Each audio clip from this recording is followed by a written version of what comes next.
जादुई तितलियों वाली परी। परी लोग की सभी परियां त्रिशा परी का मजाक बनाया करती थी, क्योंकि त्रिशा परी एक तितली जैसी दिखती थी। एक दिन एक परी अपनी बर्थडे पार्टी के लिए सभी परियों को इनवाइट कर रही थी। तब भी त्रिशा परी कहती है, मैं भी आ सकती हूँ तुम्हारी बर्थडे पार्टी में। माफ करना, पर तुम नहीं आ सकती, क्योंकि पार्टी में सिर्फ परियां अलाउड है, न कि तितलियां। समझ गई? अब मैं चलती हूँ, क्योंकि काफी तैयारियां करनी है। पर मेरी बात तो सुनो, कोई भी परी मुझसे बात नहीं करना चाहती, क्योंकि मैं तितली जैसी दिखती हूँ। सिर्फ इसलिए वो ऐसा कैसे कर सकती है? मेरा तो कोई भी दोस्त नहीं है। भी वहाँ एक तितली उड़ती हुई आती है।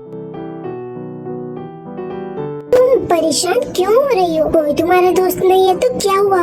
मैं हूँ ना तुम्हारी दोस्त। अरे पर तुम तो तितली हो, फिर तुम कैसे बोल सकती हो? वो तो मुझे भी नहीं पता, पर मैं इतना जानती हूँ कि मैं हमेशा से ही बोल सकती हूँ। क्या तुम मुझसे दोस्ती करोगी? हाँ, क्यों नहीं, मैं जरूर करना चाहूँगी। फिर कुछ ही दिनों में वह दोनों बहुत ही अच्छी दोस्त बन जाती हैं। फिर एक दिन, तुम्हें पता है कल मेरा बर्थडे है, क्योंकि कोई भी परी मुझसे बात नहीं करती है, इसीलिए मैं अपना बर्थडे मनाती ही नहीं हूँ। अगर तुम्हें बर्थडे से इतनी खुशी मिलती है तो मैं मनाऊंगी तुम्हारा बर्थडे, और सारी तैयारियाँ तुम्हें बिना बताए ही करूँगी। वह तितली पार्टी की सारी तैयारियां करने लगती है, और त्रिशा परी को इस बारे में कुछ भी नहीं पता था। अरे आजकल तो तुम बहुत ही कम दिखती हो, क्या बात है? वो कुछ नहीं, बस थोड़ा काम था, उसी में बिजी थी, और कुछ नहीं। वो मैं तुम्हें नहीं बता सकती कि मैं तुम्हारे लिए पार्टी की तैयारियां कर रही हूँ। कुछ देर बाद तुम्हें खुद ही पता चल जाएगा। कुछ समय के बाद शाम हो जाती है। त्रिशा परी, मेरे साथ चलो।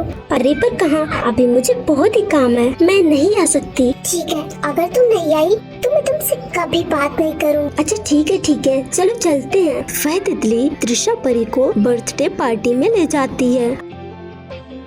अरे ये तुम मुझे कहाँ लाई? ये किसकी बर्थडे पार्टी है? ये सब तुम्हारे लिए है। क्या? पर कैसे? मेरा मतलब है, ये सब किसने किया? ये सब मैंने तुम्हारे लिए किया है, क्योंकि मुझे पता है कि तुम्हें बर्थडे मनाना कितना अच्छा लगता है, इसीलिए मैंने ये सब किया है। ये सब करने की क्या जरूरत थी? तुम सच में मेरी बेस्ट फ्रेंड हो, मैं ये सब कभी भी नहीं भूल पाऊंगी। तभी वहाँ कुछ परियां आती हैं। त्रिशा परी, हमें माफ करना, हमने तुम्हारे साथ इतनी गलत तरीके से बात की, पर फिर भी तुमने हमें अपनी बर्थडे पार्टी में इनवाइट किया। अरे पर मैंने तो नहीं किया, फिर किसने किया? मैंने किया है, तो सब ठीक हो गया है ना? तो ये सब भी तुम्हारी दोस्त बनेगी, और फिर हम सब मिलकर खुशी से रहेंगे। सभी बहुत ही खुश होते हैं। सो फ्रेंड्स, अगर आपको ये कहानी अच्छी लगी हो तो वीडियो को लाइक कीजिए और चैनल को सब्सक्राइब कीजिए। सौतेली माँ और परी का जादुई आईना। हेलो दोस्तों, आज मैं जो आपको कहानी सुनाने जा रही हूँ, ये कहानी है परी के जादुई आईने की कहानी। तो चलिए दोस्तों, कहानी की शुरुआत करते हैं। कई साल पहले एक परियों का देश था, जिसका नाम परीलोक था। उस परीलोक में एक दिव्य परी नाम की परी रहती थी।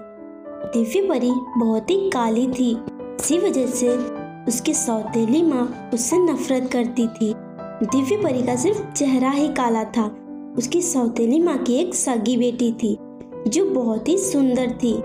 उसे अपनी खूबसूरती पर बहुत ही घमंड था, जिसका नाम चांद परी था। एक दिन, चांद परी बेटी, तुम कहाँ हो? माँ, मैं यहाँ हूँ। जाकर देखो उस काली ने खाना बनाया है या नहीं। ठीक है माँ, मैं अभी जाकर देखती हूँ। चांद परी किचन में जाती है। काली, खाना बना क्या? नहीं दीदी, मैं सभी बना लूंगी, पर आप और माँ हमेशा मुझे काली कहकर क्यों बुलाती हैं? मेरा नाम तो दिव्य परी है। इसलिए क्योंकि तू काली है, और काली को काली ही बुलाना चाहिए, समझी? अब जल्दी से खाना बना, मुझे बहुत ही भूख लगी है। एक दिन दिव्य परी आईने के सामने बैठी हुई थी। मैं इतनी काली क्यों हूँ? अगर मैं गोरी होती तो मेरी माँ और बहन मुझसे बहुत ही प्यार करती। भगवान जी, आपने मुझे इतना काला क्यों बनाया? क्या मैं कभी भी गोरी हो सकती हूँ? सभी मुझसे नफरत करते हैं, अब मैं क्या करूँ? इसी तरह हर रोज दिव्य परी आईने के सामने बैठकर भगवान जी से शिकायत करती थी। इसी तरह से दिन बीतने लगते हैं। एक दिन उसकी माँ बोली, जल्दी जा और नदी से पानी भर कर ला। पर माँ, अभी तो रात होने वाली है, मैं भी कैसे जा सकती हूँ? मैं कल सुबह ही जाकर ले आऊंगी। और वैसे भी खाना तो बन ही चुका है और पीने के लिए पानी भी है, मैं सुबह ही ले आऊंगी। नहीं, मैंने कहा अभी मतलब अभी। तुम अभी जाओगी, वरना तुम्हें खाना नहीं मिलेगा, समझी? ठीक है माँ, मैं अभी जाती हूँ। दिव्य परी पानी लेने के लिए चली जाती है और नदी के पास पहुंच जाती है।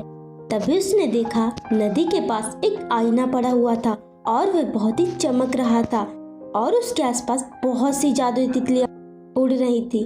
दिव्य परी कहती है, ये आईना किसका हो सकता है?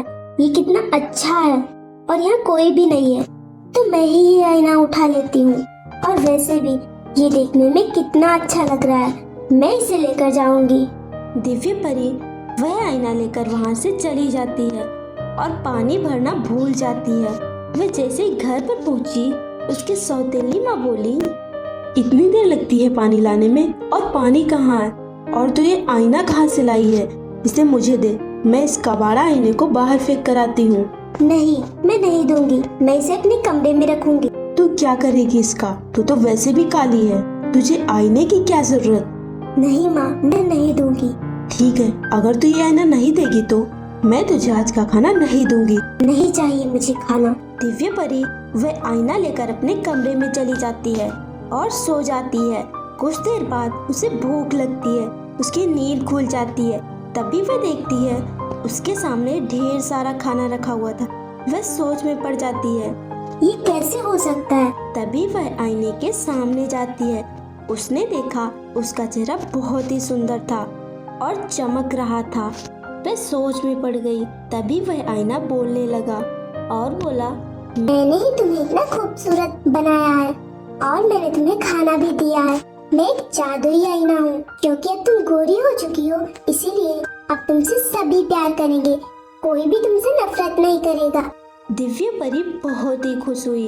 फ्रेंड्स, अगर आपको ये कहानी अच्छी लगी तो वीडियो को लाइक कीजिए और चैनल को सब्सक्राइब कीजिए।